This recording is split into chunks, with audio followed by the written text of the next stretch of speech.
அன்புள்ள தமிழ் அன்பர்களுக்கு என் முதற்கண் வணக்கம். ஈசன் அருளாலும் குருவின் அருளாலும்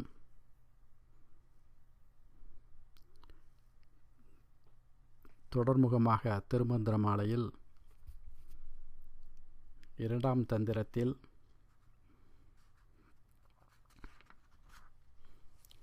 மறைத்தல் என்ற தொழிலை குறிப்பின்ற தலைப்பில் ஒரு சில பாடல்களை பார்க்கலாம்.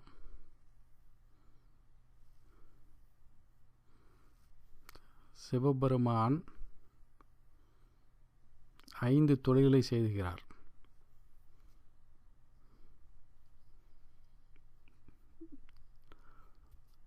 அதாவது தானே நேராக செய்யாமல்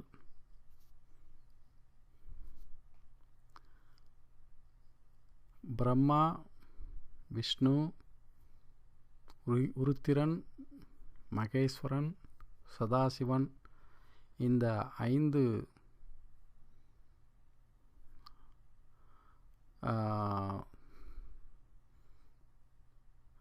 தெய்வங்களை கொண்டு இந்த 5 தொழிலையும் செய்கிறார்.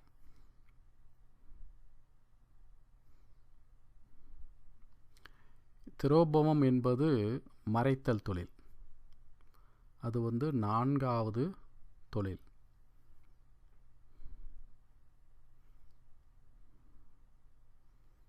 இந்த 4வது தொழில் இந்த அநாகத சக்கரத்தில்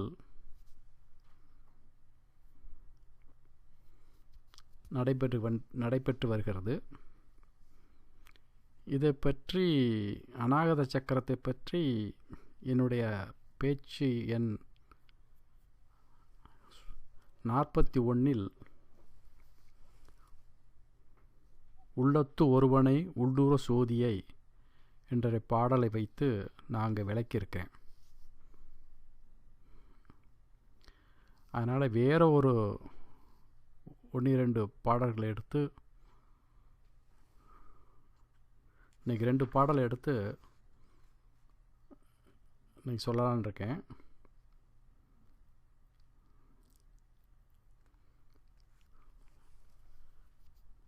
இப்போது மறைத்தல் தொழில் என்பது நமக்கு என்ன நடக்கப் போவது என்பதை இறைவன் மறைத்து வைத்திருக்கிறார். ஒவ்வொரு சீவர்களும் எதிர்காலத்தில் என்ன நடக்கும் என்பதை அவர் மறைத்து வைத்திருக்கிறார். அதாவது நம்ம பிறக்கும் பொழுது, அதாவது தாய் கர்ப்பமான பிறகு நம்ம டாக்டர்கிட்ட வைத்துக்கிட்டு போனோம்னா ஒரு சில கணக்கெல்லாம் போட்டு இந்த தேதியில் உங்களுக்கு பிரசவம் ஆகும் என்று சொல்லுவார்கள். நம்ம அது கேட்டிருக்கோம், அது நடக்குது. ஆனால்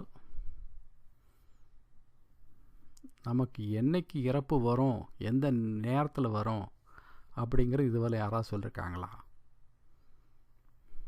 அப்படி டாக்டரே சொல்லலாம் கூட பரவாயில்ல. அந்த ஒவ்வொரு தனிப்பட்ட மனிதனும் இந்த நேரத்தில் இறப்போம் அப்படின்னு அவங்களுக்கு தோணுமா?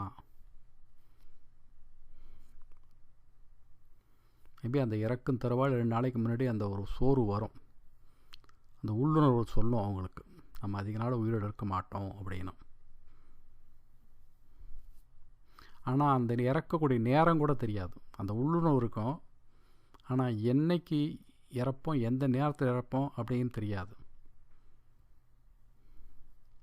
இதெல்லாம் மறைத்து வைத்திருக்கிறார்.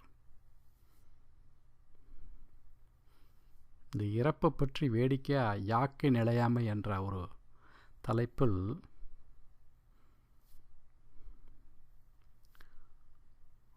பாடி வச்சுருக்கார். ரொம்ப தமாசாக இருக்கும் அதெல்லாம். ஆனால் நான் அதை பற்றி எடுத்து சொல்லலை. ஒரு நாளைக்கு அதை பார்ப்போம். அதை பாடலை கேட்டாவே நமக்கு வாழ்க்கையை வெறுத்துரும். அந்த அளவுக்கு பாடி வச்சிருக்கார்.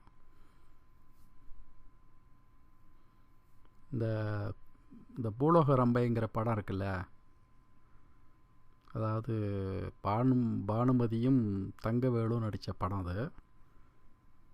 பானுமதி தேவலோகத்துக்கு அந்த 3 பேர், ரம்பா, ஊர்வசி, மேனகா இருக்க அந்த மாதிரி.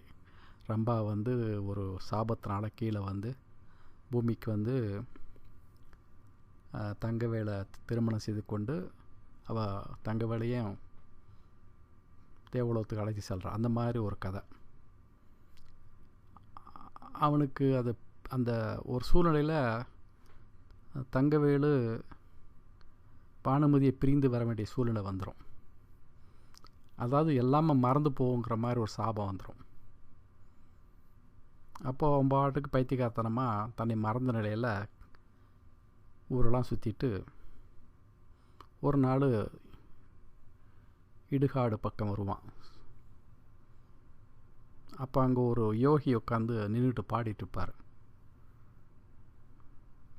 சமரசம் உலாவும் இடமே அப்படின்னு, நம் வாழ்வில் காணா சமரசம் உலாவும் இடமே அப்படின்னு சீர்காழி கோவிந்தராஜன் பாடுற பாட்டு ரொம்ப கணீர்னு இருக்கும். ஆண்டியும் இங்கே அரசனும் இங்கே என்று பாடி அதை நம்ம கேட்கும்போது நமக்கே அப்படியே மனசு உருகும். நமக்கு இப்படி தான் ஒரு நாளைக்கு அந்த நிலை வரணும். ஆனால் அந்த பாடலை அந்த கேட்கக்கூடிய சக்தியில் அந்த பாடல் பொருளை உணரக்கூடிய சக்தியில் அந்த படத்தில் அந்த இடத்துல தங்கவேலுக்கு கிடையாது. அப்படியே பேசாமல் உட்காந்து கேட்டுட்ருப்பான். பார்த்துட்ருக்க மாதிரி தான் இருக்கும். ஆனால் நமக்கு அது கேட்குறவங்களுக்கு அந்த பாடலுடைய பொருள் நல்லா விளங்கும். ஆண்டியும் இங்கே அரசனும் இங்கேன்னு பாடம் பொழுது நீங்கள் கேட்டிருப்பீங்க இந்த படம். இதில் யூடியூப்பில் இருக்குது அந்த படத்தை திரும்ப பாருங்கள். ஆனால் அந்த பாட்டு இருக்குதே அப்படியே மனசை ஒரு ஆட்டிடும். அந்த மாதிரி சில இதை வைத்து இது சம்பந்தமான சில பாடல்களை இந்த யாக்கை நிலையாமைங்கிற தலைப்பில் பாடியிருக்கார் திருமூலர். அந்த சில பாடல்கள் அப்போ பார்க்கலான்னு ஒரு சமயத்தில். இன்றைக்கு நம்ம பார்க்கறது இந்த மறைத்தல் என்ற தொழில். எதுக்கு சொல்ல வரேன்னா, இந்த பிறப்பு தெரியும், மறைப்பு இறப்பது எப்போது உங்களுக்கு தெரியாது. அதை மறைத்தே வைத்திருக்கிறார். இந்த கவுண்ட் டவுன் சொல்லுவோம் தெரியுங்களா? கவுண்ட் டவுன்னா நம்ம என்னைக்கு இந்த பூமிக்கு வர்றோமோ, 10 மாதங்கள் தாயின் வயிற்றிலிருந்து பின் என்னைக்கு வெளியே வர்றோமோ, இந்த உலகத்துக்கு பார்க்குறோமோ, அப்போது அன்னை தேதியிலிருந்தே கவுண்ட் டவுன் எத்தனை நாளைக்கு இன்னும் உயிரோடு இருக்க போகிறோம் அப்படிங்கிறது யாருக்குமே தெரியாது. அந்த நம்பர் ஒவ்வொரு நாளைக்கும் குறைஞ்சிட்டே வரும். ஆனால் அந்த நம்பர் எத்தனைங்கிறது எத்தனைங்கிறது தெரியாது. என்ன, இப்போ ஒரு குழந்தை பிறந்து 1 வருஷத்தில் இறக்கிறதும் உண்டு. அதே குழந்தை பிறந்து நல்லா வளர்ந்து நல்லா ஒரு மனைவியை படித்து வேலைக்கு வாங்கி அல்லது வியாபாரம் செய்து மனைவியை ஒரு பெண்ணை மணந்து பல குழந்தைகளை பெற்று தாத்தாவாகி கடைசியில் இறப்பதற்கு 90-100 வயசு கூட இருக்கிறாங்க. ஆனால் மொத்தத்தில் 100 வயசு இருக்காங்கன்னு வச்சுங்களேன். 100 வயசுக்கு எத்தனை நாள் வரும்? அந்த எத்தனை நாள் அத்தனை நாளைக்கு நம்ம உயிரோடு போகணும் தெரியுமா? ஆனால் கவுண்ட் டவுன் தெரியும். ஒவ்வொரு நாளும் குறையிறது தெரியும். ஆனால் மொத்த நாள் எத்தனை நாள் இருப்போங்கிறது யாருக்குமே தெரியாது. ஓகே, அது சொல்கிறதுக்கு யாருமே கிடையாது. அதுபோல் இந்த அண்டத்தில் இயங்கக்கூடிய இயக்கங்கள் அது என்னென்ன நடக்குதுங்கிறது யாருக்குமே அவ்வளோ தூரம் கண்டுபிடிக்க முடியாது. இப்போ விஞ்ஞான உலகத்தில் ஓரளவு சொல்கிறாங்க. ஆனால் அந்த உடல் சரீரத்தில் என்ன நடக்குதுங்கிறது, என்ன நடந்துகிட்ருக்குது, நம்ம உடம்புக்குள்ளே என்னென்ன இருக்குது, ஏன்னா 36 தத்துவங்கள் இருக்குது, அது அதோடு சேர்த்து மொத்தம் 96 தத்துவங்கள் இருக்குது. அப்புறம் என்ன இந்த 10 வாயுக்கள் இதெல்லாம் எல்லாம் மொத்தம் 96 தத்துவத்தில் வந்துடும். இதெல்லாம் உள்ளே இருக்குதுன்னு சொல்லிட்டு நமக்கு தெரியுமா? தெரிகிற மாதிரி அமைச்சிருக்காரா? அதுதான் வேடிக்கை. அது என்னென்னா, இந்த பாடலில் இப்போ நம்ம சொல்லக்கூடிய பாடல் இருக்குதே, இதை நான் பாடலில் சொல்லிவிட்டு அப்புறம் நான் திரும்ப கொஞ்சம் பேசுவோம். அதாவது, இறையவன் மாதவன் இன்பம் படைத்த மறையவன் மூவரும் வந்து உடன் கூடி இறையவன் செய்த இரும்பொறி யாக்கை மறையவன் வைத்த பரசரியாரே அப்படிங்கிற பாடல். இந்த பாடலில் இந்த 3 பேரை சொல்கிறார். இறையவன் என்றால் சிவபெருமான். இந்த இடத்துல முதல் வரியில் வரக்கூடிய இறைவன் என்பவன் உருத்திரன். உருத்திரன் என்ன தொழில் செய்கிறாரு? அழித்தல் அல்லது ஒடுக்குதல் அல்லது சம்காரம் என்ற தொழிலை செய்கிறார். மாதவன் என்பவர் திருமால். அவர் காக்கும் தொழிலை செய்கிறார். இன்பத்தை தந்து காக்கும் தொழிலை செய்கிறார். அப்புறம் படைத்த மறையவன். படைத்த மறையவன் என்றால் மறையவன் என்பது பிரம்மா. அவர் படைத்தல் தொழிலை செய்கிறார். என்ன, இந்த மூவரும் வந்து உடன் கூடி அப்படின்னா என்னன்னா, இந்த 3 பேருமே நமக்குள்ள இருந்து மூன்று துறைகளை செய்து வந்தாலும்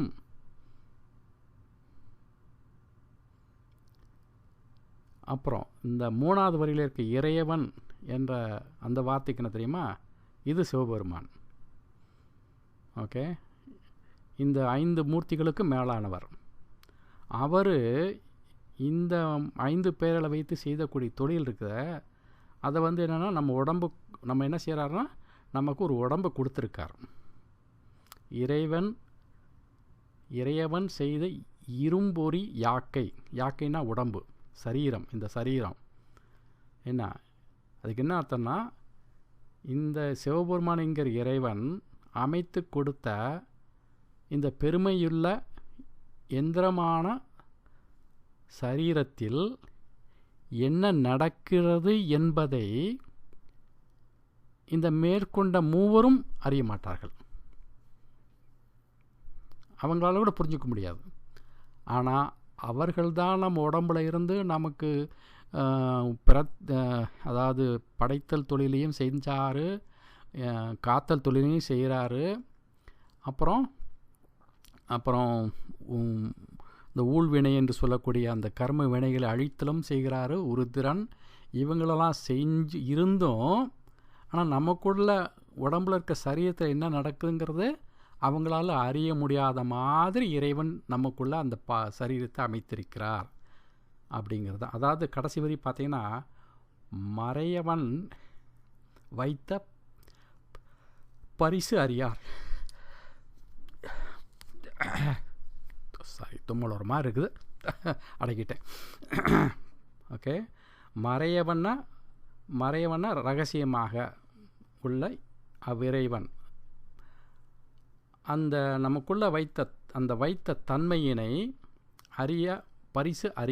வைத்த பரிசு அறியார். ஓகே, நமக்குள்ள வைத்த அந்த தன்மையை இந்த 3 பேருமே அறிய மாட்டாங்க. நம்ம உடலில், அதாவது அவருடைய ஆணை பிரகாரம் இந்த 3 தொழிலை செய்கிறாங்க. ஆனால் அவங்க உள்ளுக்குள்ளே இருந்து நம்ம உடம்புக்குள்ளே என்ன நடக்குது அப்படிங்கிறது அவங்களாலேயே அறிய முடியாது. அவங்களுக்கு அந்த அந்த வேலையோடு சரி, அதுக்கு பிறகு நடக்கக்கூடிய வேலைகளை என்ன நடக்குது அப்படிங்கிறது அவங்களால அறிய முடியாத போது நாமெல்லாம் எந்த மூலையில் நம்ம அறிய முடியும் அப்படிங்கிற தோரணையில் தான் இந்த பாடல் பாடப்பட்டிருக்கிறது. ஓகே, அதாவது இறைவன் செய்கின்ற அந்த ரகசியமான வேலையை இந்த நமக்குள்ளே இருக்கிற அந்த மூன்று பேருமே அறிய மாட்டார்கள் அப்படிங்கிற இந்த பாடலுடைய அர்த்தம். வச்சுங்களா? அதனால் இந்த மறைத்தல் தொழில் இருக்குது. ஒரு சின்ன வேடிக்கையாக சில உதாரணம் எடுத்துக்கோமே. இப்போது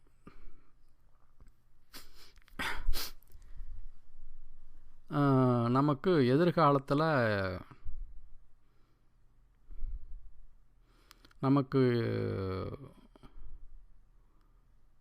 இந்த நாளைக்கு இறந்துருவோம் அப்படின்னு நம்ம எடுத்தோம்னா, இறந்துருவோம் அப்படின்னு நமக்கு தெரிஞ்சு வச்சுங்களேன். உதாரணத்துக்கு ஒரு 2 மாதம் இறந்துருவோம் அப்படின்னு சொன்னோம், நமக்கு நல்லா தெரியும்னு வச்சுங்க. அந்த சக்தி நமக்கு இருக்குன்னு வச்சுங்களேன். நம்ம என்ன பண்ணுவோம், ஒரு இன்சூரன்ஸ் ஏஜெண்ட்டை பார்த்து ஒரு $1 மில்லியன் ஒரு இன்சூரன்ஸ் கொடுப்பா அப்படின்னு சொல்லி எடுத்துக்கலாம் இல்லைங்களா?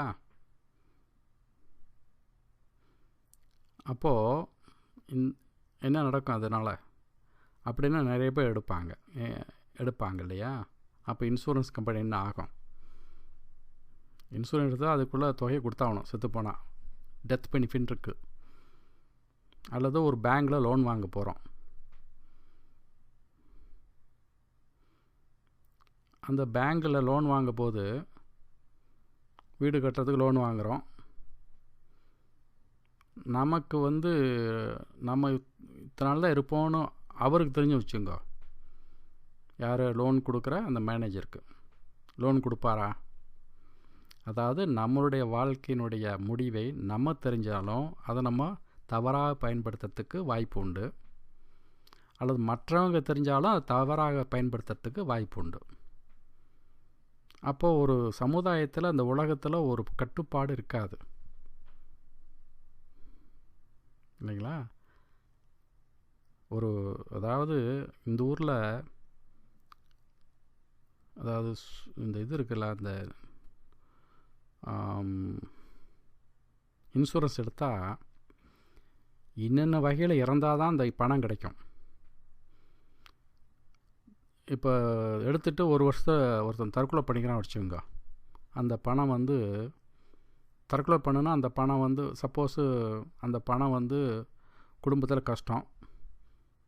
அவன் $1 மில்லியன் லோன் இன்சூரன்ஸ் எடுத்திருக்கான். அவன் என்ன நினைக்கலாம், நம்ம தற்கொலை பண்ணிக்கிட்டோம்னா இந்த பணம் நம்ம குடும்பத்தை சேரும், அட்லீஸ்ட் அவங்க புடச்சிக்குவாங்க அப்படின்னு நினச்சிட்டு தற்கொலை பண்ணிட்டான் வச்சுக்கோ. அந்த இன்சூரன்ஸு தொகை போகாது மற்றவங்களுக்கு.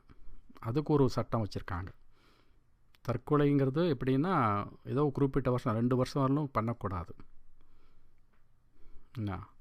அப்புறம் சில சமயத்தில் இந்த ஸ்கை டைவ்லாம் பண்ணுவாங்க தெரியும்.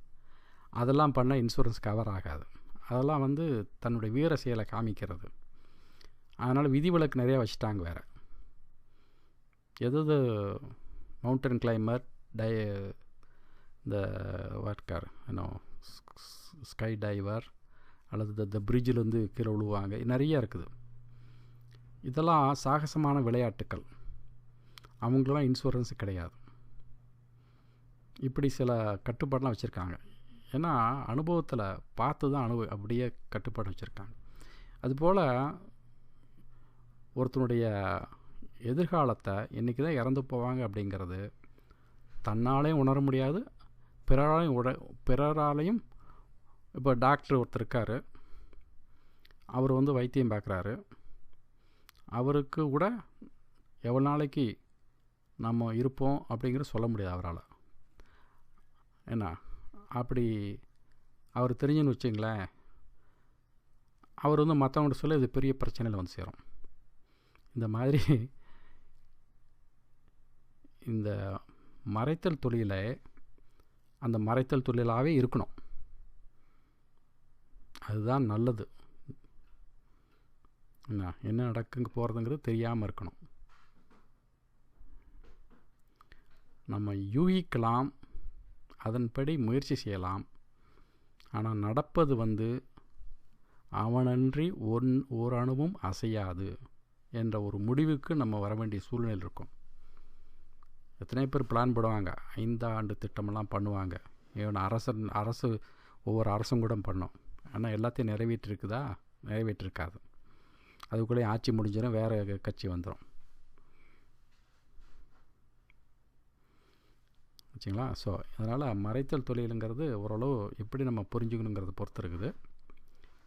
இந்த மறைத்தல் தொழிலிருந்து எப்படி கொஞ்சம் விடுபடலாம் அப்படிங்கிறதுக்கு திருமந்திரத்தில் திருமூலர் இதே தலைப்பில் இன்னொரு பாடல் பாடியிருக்கார். அதையும் இன்றைக்கி சொல்லி முடிச்சிட்றேன்.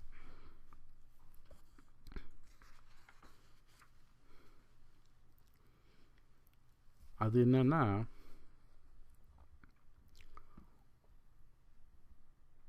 ஒழித்து வைத்து ஓகே, உள்ளுற உணர்ந்து ஈசனை, ஒழித்து வைத்து உள்ளுற உணர்ந்து ஈசனை வெளிப்பட்டு நின்று அருள் செய்திடும் ஈண்டே.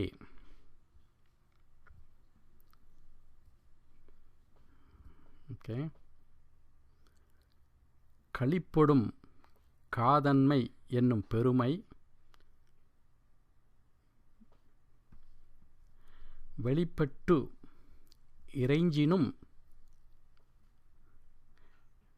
வேட்சியும் ஆமே அப்படிங்கிற ஒரு பாடல்.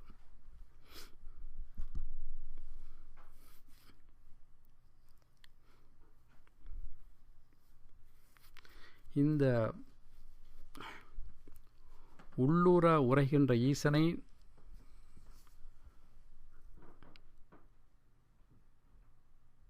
இந்த பாடத்தில் இப்போ முன்னாடி பார்த்த பாடலை நம்ம கண்டுகொள்ள முடியாது அப்படிங்கிறத அங்கே சொல்லிட்டு,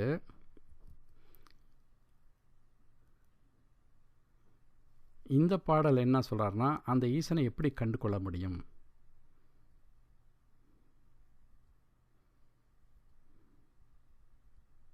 அப்படிங்கிறத, அதான் அந்த பாடலை வந்து ஈசன் ஒளிந்திருந்து மற்ற மூவர்களும் அங்கே என்ன நடக்குதுங்கிறது காணும்படி அறியாத வண்ணம் அவர் ஒரு மறைத்த தொழில் செய்து வருகிறார். இப்போ இந்த பாடல் என்ன சொல்கிறாருன்னா, திருமூலர் என்ன சொல்கிறாருன்னா, இந்த முதல் வரி என்னென்னா, ஒழித்து வைத்து உள்ளுற உணர்ந்து ஈசனை அப்படிங்கிறது, அந்த ஈசனைங்கிறத முன்னாடி போட்டுங்க. ஈசனை உள்ளுற உணர்ந்து ஒழித்து வைத்தேன் அப்படின்னு அதை மாற்றி படிக்கணும். ஈசனை உள்ளுற உணர்ந்து ஒழித்து வைத்தேன். இங்கே வந்து ஒழித்து வைத்தேன், மறைத்து வைத்தல. ஒழித்துனா ஓ லீ, அதாவது இந்த வெளிச்சத்துக்கு சொல்கிறோம்ல, அது இந்த சப்தத்துக்கு சொல்கிறது கிடையாது. அது வந்து ஒளி, இது வந்து ஒளி. ஓகே, லைட் ஃபார்ம், அதாவது ஒளி. அந்த ஒளினா வழிபடுதல். அதாவது அவர் அதுக்கு என்ன அர்த்தம்னா, அவர் சொல்கிறார், யார் திருமூலரே சொல்கிறார், நான் இறைவனை அகத்தை உணர்ந்து போற்றி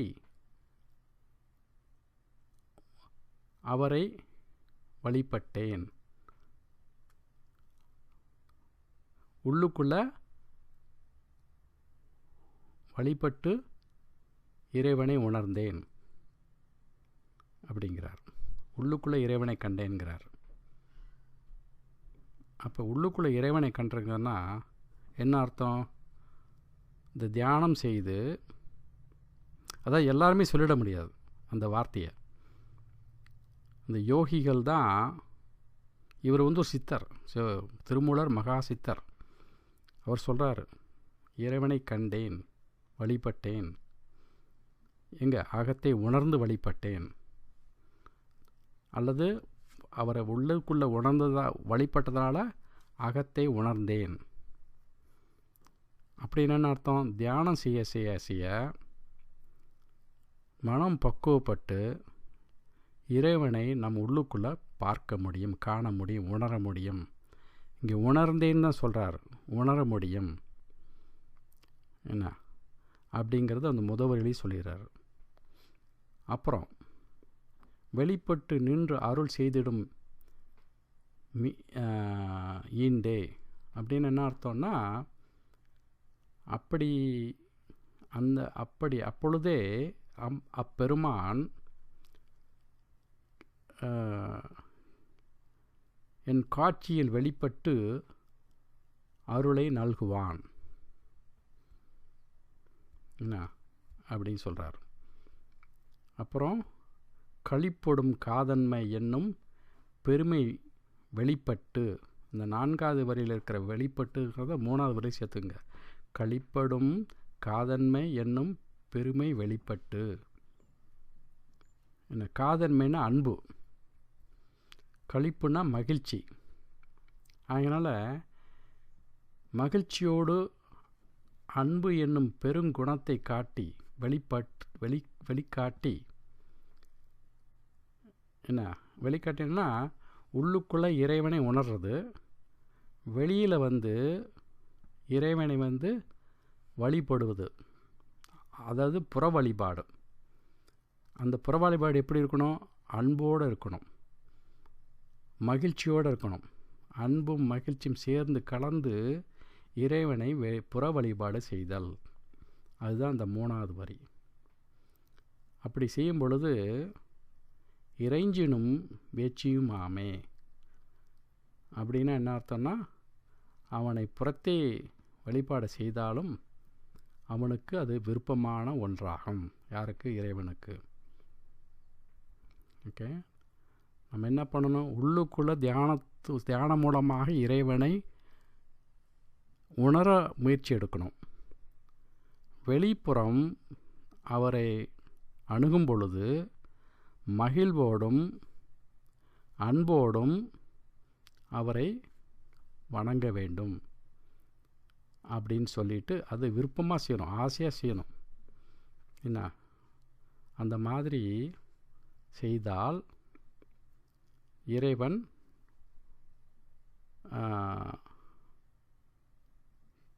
இறைவனை உணர முடியும் உள்ளகத்தை. அதாவது அதாவது என்ன சொல்கிறாருன்னா, இறைவனை அகத்தை வழிபடுவது தான் சிறந்தது. ஏன்னா வெளியே சொல்கிறத விட அதை வெளியே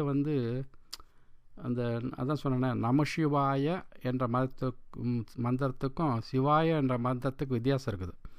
நமசிவாய என்ற மந்திரம் ஜப மந்திரம். அதை நமசிவாய நமசிவாய ஓம் நமசிவாய ஓம் நமசிவாயன்னு சொல்லி அப்படி சொல்லும் பொழுது அது தூள மந்திரம். ஏன்னா வாய்விட்டு சொல்கிறதுனால. அது சபா மந்திரம், வாய்விட்டு சொல்லும்போது சபா மந்திரம். அசபி மந்திரங்கிறது அதை மாற்றி போடணும். சிவாய நம என்று மனதுக்குள்ளே நினைத்து இறைவனை வணங்க வேண்டும். இந்த மூச்சு பயிற்சியோடு சேர்த்து நம்ம அதை செய்து வந்தால் சிவாய நம, அதாவது சிவாய என்பது மூச்சு இழுத்து நம என்பது வெளியே விடணும். ஓகே, நமவென்னும் நாமத்தை நாவிலை கட்டி சிவமனு நாமத்தை சிந்தையில் ஏற்றி அப்படின்னு நம்மளுடைய சொல்லியிருக்கேன். அந்த மாதிரி உள்ளும் புறமும் வெளியே சொல்லும்போது நமசிவாய, உள்ளே நினைக்கும்போது சிவாய நம. அந்த நினைக்கணும், சொல்லக்கூடாது. ஓகே, அப்படி அந்த சிவாய நம என்று நினைத்தால் அது ஒரு 1000 மடங்கு பலன் அதிகம். அதுக்கு நமசிவாய என்ற மந்திரத்தை வெளியே சொல்லி வழிபாடு செய்த விட அதுதான் ஸ்தூல மந்திரம். அது ஒன்று வந்து ஸ்தூல மந்திரம், சிவாய என்பது சூட்ச மந்திரம். அப்புறம் அதிசூட்ச மந்திரங்கிறது சிவாய சிவசிவ, அது வந்து அது 3வது நிலை. என்ன இப்படி இந்த உள்ளுணர்து அப்படிங்கிற ஒரு நிலையை அவர் செஞ்சிருக்கார் இல்லையா? அதான் நமக்கு வழிகாட்டுறார் திருமூரர்.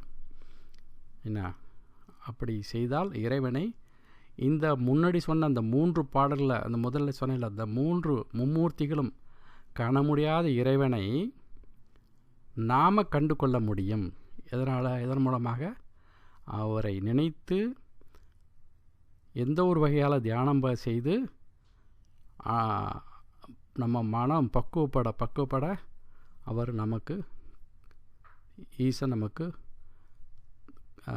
அந்த உணர்விடை நமக்கு தருவார் என்ற ஒரு அடிப்படையில் இந்த 2 பாடலையும் சேர்த்து உங்களுக்கு நாங்கள் கொடுத்துருக்கேன். ஆக இன்று இந்த மறைத்தல், அதாவது திரோபவம். அப்புறம் இன்னொன்று பாருங்கள், இன்னொரு பாடல் சொல்கிறாரு. அந்த பாடல் சொல்ல போகிறதுல என்ன சொல்கிறாருன்னா, அதாவது இந்த மறைத்தல் தொழில், அதாவது மறைத்த திரோபவம் என்பதுமே அதுவே அது திரோதானம் அப்படிங்கிறது அது ஒரு சக்தி. அந்த சக்தியை நமக்கு கொடுத்து நமக்குள்ள அந்த மறைப்பினை கொடுத்துருக்கிறார். அந்த திரோதான சக்தி தான் நமக்கு இந்த மறைத்தல் தொழிலை செஞ்சு வருகிறது. நம்ம வந்து எதிர்காலத்தை பற்றி நமக்கு மறைத்து உணராதபடி வைத்திருக்கார்ல, அதுக்கு வந்து ஒரு சக்தியை வந்து நம்ம கொடுத்துருக்காரு, திரோதான சக்தியை கொடுத்துருக்காரு. அதான் என்ன அந்த மாதிரி, அதாவது அரைக்கின்ற அருள் தரும் மறை அப்படின்னு சொல்கிறாரு ஒரு பாட்டில். அரைக்கின்ற அருள் தரும் அப்படிங்கிறாரு. என்ன அப்படி என்னென்ன அர்த்தம்னா, மறைப்பு சக்தியை கொடுத்து நமக்குள்ளே என்ன நடக்கும்போது தெரியாத மாதிரி செய்து விடுறார். ஸோ ஆக மொத்தத்தில் இந்த ஒரு தலைப்பில், திரோதானம் அல்லது மறைத்தல் தொழில்கிற தலைப்பில் இன்றைக்கு நான் பார்த்த பாடல் போதும். அடுத்த பேச்சில் அனுக்கிரகம்னா கடைசியில் அருளுதல் என்ற ஒரு அதில் தான் அந்த மலம் நீக்கம் இதெல்லாம் வரும். அது வந்து அந்த 5வது தொழில். அதுக்கு உள்ள தலைவர் வந்து யார்? சதாசிவம். ஸோ இதை வந்து அடுத்த பேச்சில் நான் பேச போகிறேன். ஸோ இன்றைக்கி வந்து இத்துடன் இந்த பேச்சை முடித்துக்கொள்ளான்னு இருக்கேன்.